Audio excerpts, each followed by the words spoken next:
Звук «к», «к», глухой заднеязычный. При произнесении данного звука задняя часть языка смыкается с задней частью неба, после чего воздух мгновенно вырывается.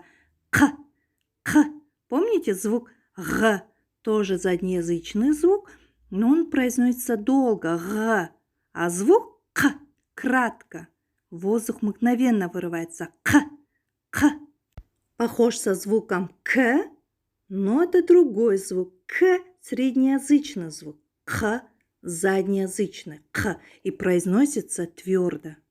Звук «к», «к» встречается в начале, в середине и в конце слова. «К» – кала, калам, кара, қарындас, қызық, қасық, қызмет, қызметкер, қағаз, құжат. Как видите, звук «к» встречается в твердых словах. Ал енді өткен сабақтарда өткен тәуелдік жалғауды есімізге түсірейік. Давайте вспомним тәуелдік жалғау, окончание притяжательности в единственном и во множественном числах, которые показывают принадлежность одного предмета другому или живому лицу. Напоминаю, это одно из отличий казахского языка. В русском языке таких окончаний нет. Повторим окончание в единственном числе. Слово «құжат». Слово твердое, значит окончания тоже будут твердыми. «Құжат» заканчивается на согласный звук, поэтому выбираем вариант «ым», «ың», «ыңыз», «ы».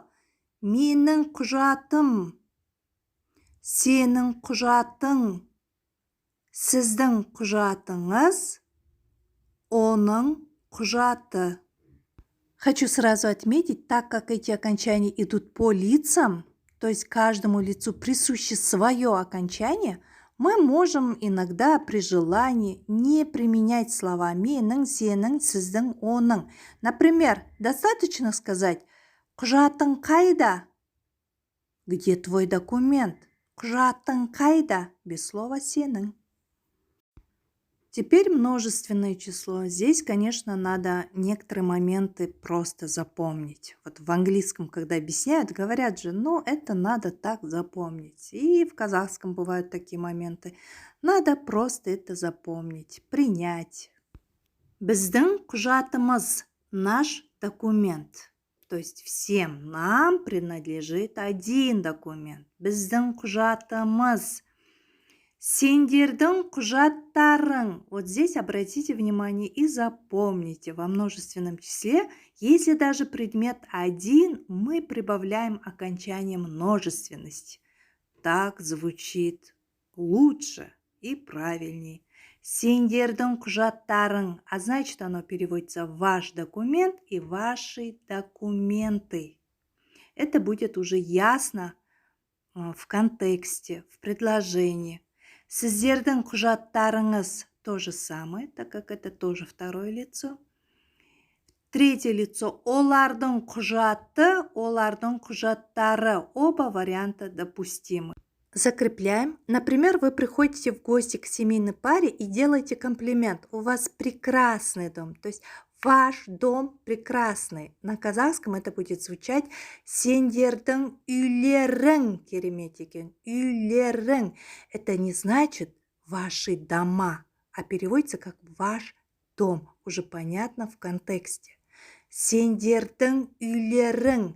Мы не скажем сендердің үйің. Скажем, сендердің үйлерің керемет екен.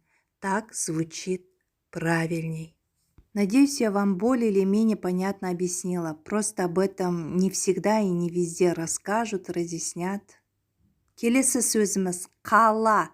Қала.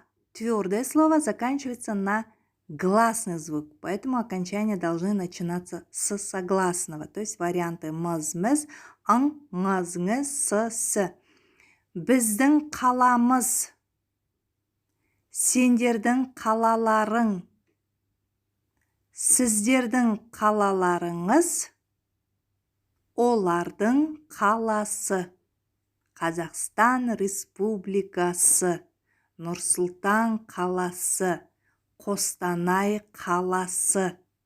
Как видите, мы часто применяем окончание притяжательности третьего лица. Это в географических названиях, в наименованиях.